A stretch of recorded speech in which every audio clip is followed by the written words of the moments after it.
friendly. I love that. Thank you, Johnny. So now let's just take a moment. I think I'm up. Am I up? You were up. I'm up. Okay. I know, I need a screen, like, show me. So we'll begin. Before I share my talk with you today, I love to start with just a short time in meditation, just a couple of moments. And something that really struck me this morning was the song, I Am the Place Where God Shows Up. It's like the perfect song for this talk, right? And so let's take a moment and remember that song, I Am the Place Where God Shows Up. Turn inward and just resting and allowing that you are the place where God shows up. Imagine that.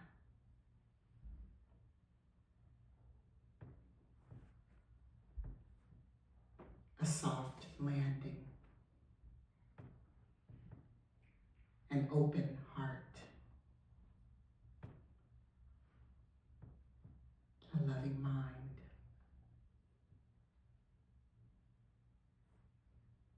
Maybe even say it to yourself. I am the place where God shows up.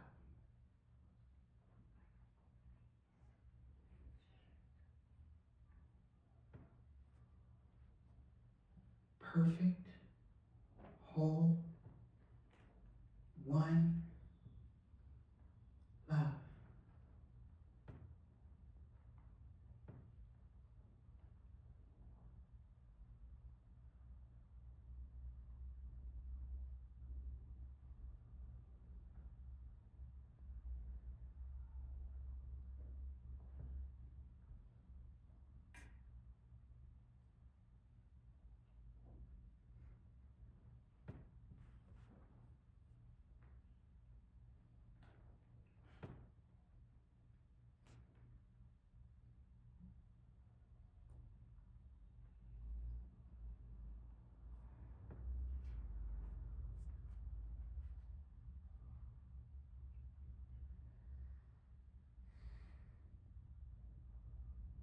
And receiving a breath together.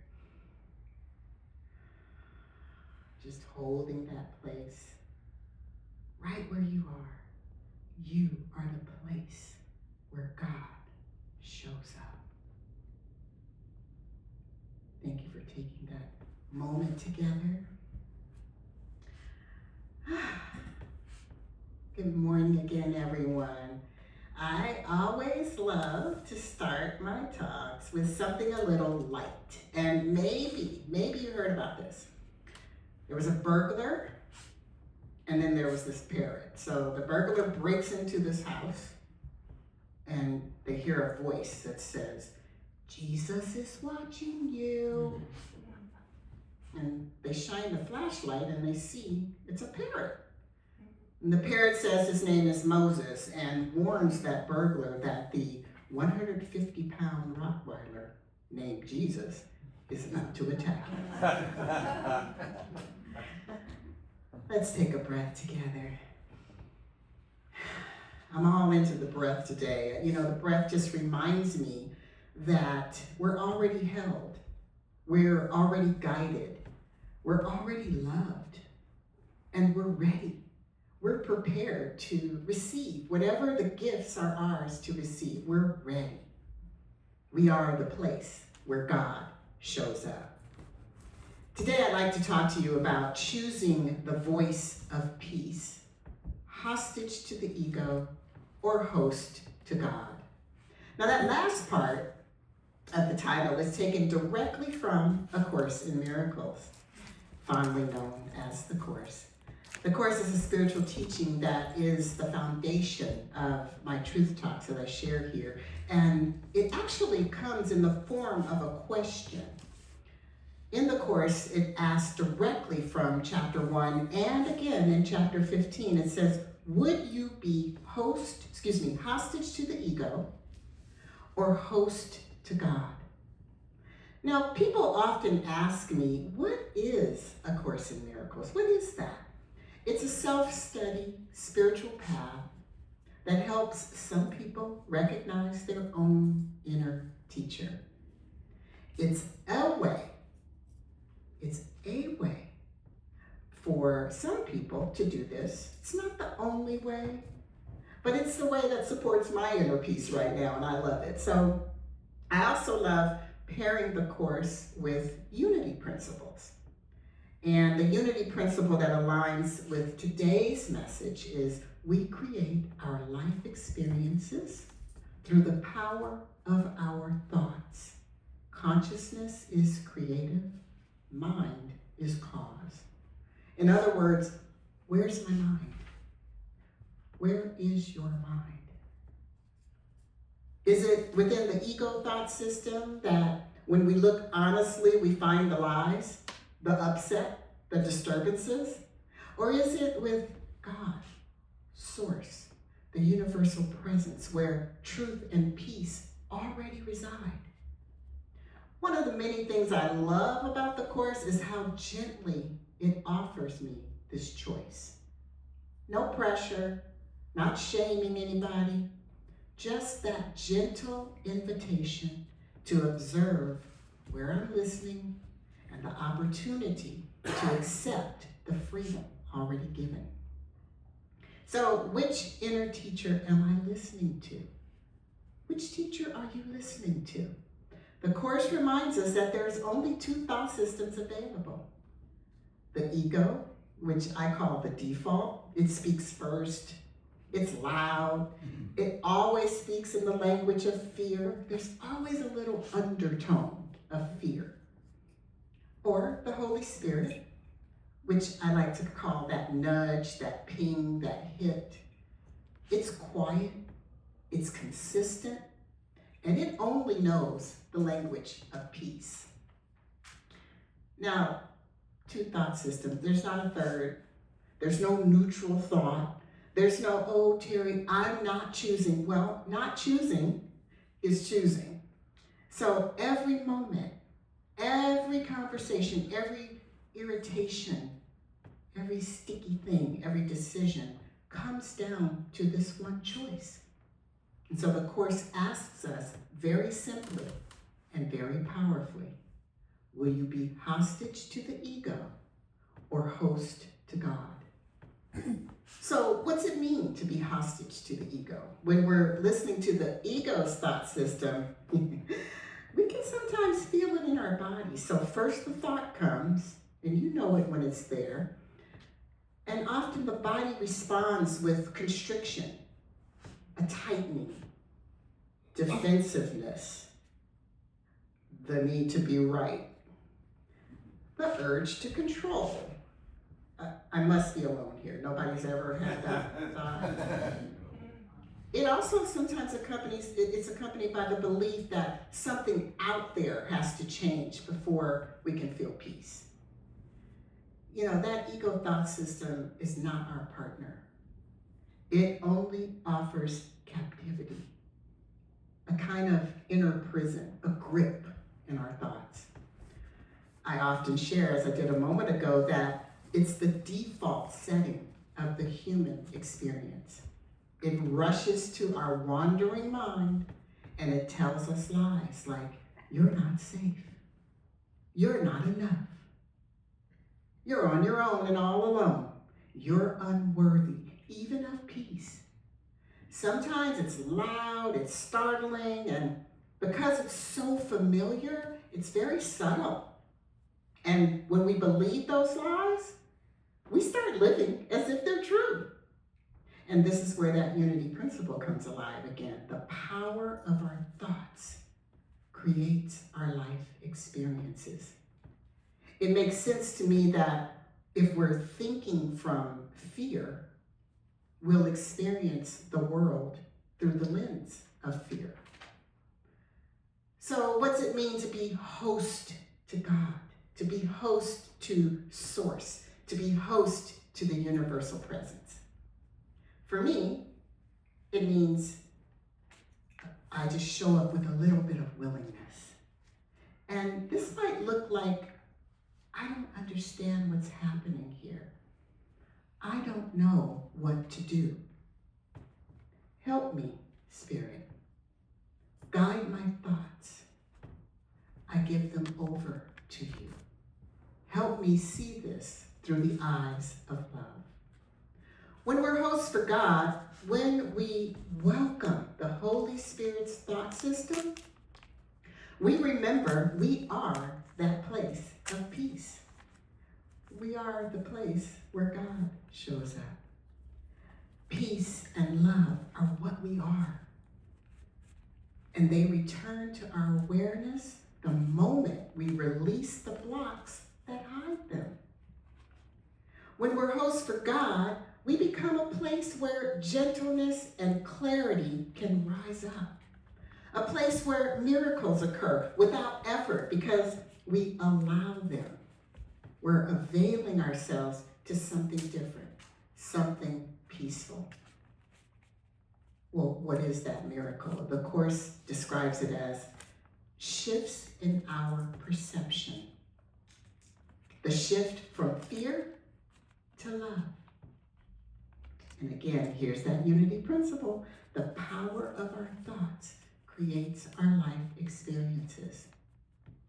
If we're thinking from love, well, we'll experience the world through the lens of love.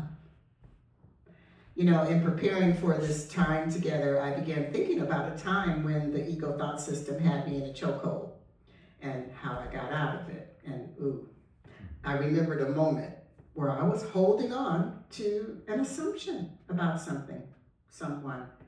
And then I realized how often this happens. Assumptions. Over the course of just last week, I made so many assumptions. Anybody ever make an assumption? Yeah. I know I'm not alone. And oh my goodness, when I do this, the grip that's in my mind is tight. Because I think I know something. Anybody? You think you know, right? You got that assumption. You think ain't nobody told you nothing. You just know you're right though. And when this happened, I feel like I felt when I told you earlier, that defensiveness comes up. The need to defend, the need to be right. I start overthinking and playing every scenario out in my mind, never really knowing anything about anything. And in those moments when I realized what was happening, I noticed that I was listening to the wrong teacher. I was hostage to the ego. In the instant that I became willing, even just a little bit, to see differently, something softened, something opened. I chose the voice of peace. I became host to God, host to source, host to the universal presence, instead of hostage to fear. Sometimes we make assumptions and we release the fear and we welcome love and we get to see how things turned out. Oh my gosh, I was wrong about that. I'm so glad everything's okay. Sometimes we make assumptions, we release the fear, we welcome in love, and then we never know how a thing is going to turn out. And that's just it. Let's be willing to release the fear, release the judgment, release the assumptions, and welcome in love regardless of knowing how a thing is going to turn out. We can trust. God's got this. Universal presence got this. Source has got this. That little bit of willingness opens the door to a big shift. It's a moment-to-moment practice, though, real time. For example, you're all zenned out, all blissed out, did your practices, you prayed up, you're ready to go. You get in your car and somebody cut you off. Out the window it goes. A loved one says something sharp to you. You got a perfect plan and then it falls apart. Sometimes we feel unappreciated, maybe unseen, not heard. And then there's that fear, there's that judgment, just coming out of seeming nowhere. Every moment like this is a chance for a decision, an opportunity, a moment of decision. Notice which voice you're listening to, and let that guide your action. You know, I always offer something that we can practice on our own, and so join me in this moment, just taking a moment. You don't have to close your eyes, you don't have to do anything. Just ask yourself, am I in peace in this moment? This is just personal for you.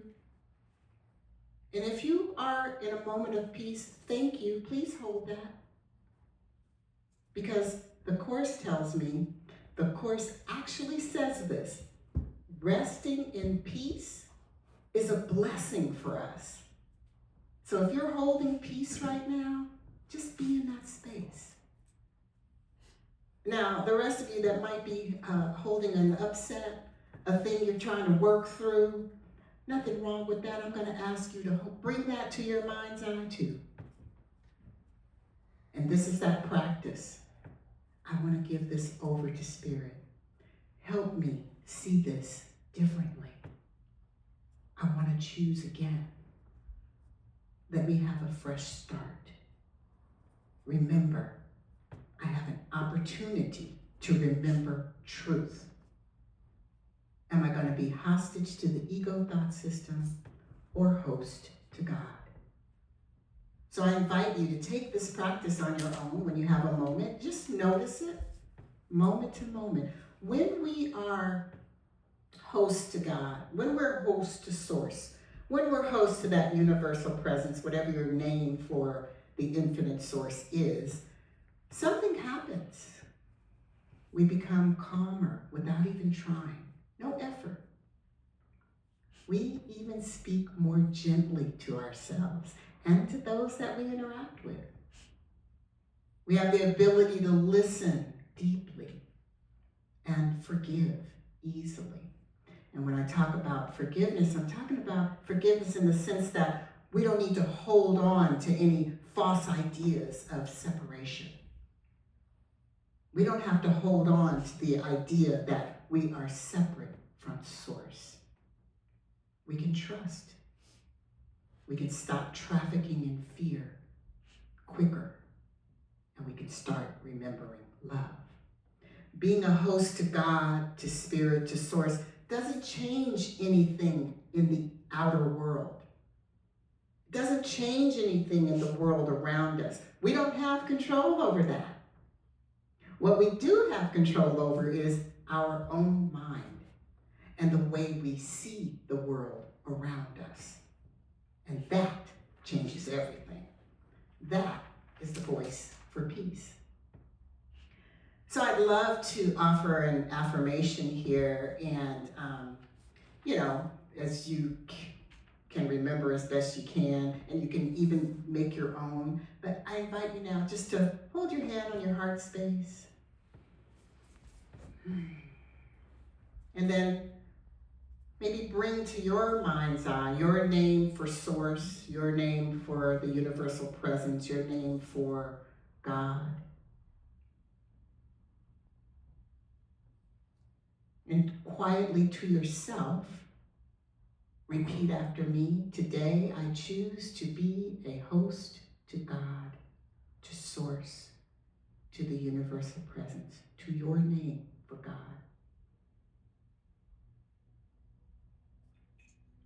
And now, if you will repeat after me, I choose peace instead of fear. I choose clarity over confusion. I choose love instead of judgment. I choose the voice of peace as my guide. I choose the voice of peace as my guide. I am willing. Okay, we're going to do that part again. I am willing. I am open. I am free. In closing, remember, God, Source, the Infinite One, always offers peace. Always. And moment we get to choose. May we choose the voice of peace. May we choose the teacher of love. May we choose to be a host to God, Source, the universal presence. May we choose love. And so it is. Thank you for the privilege of your time.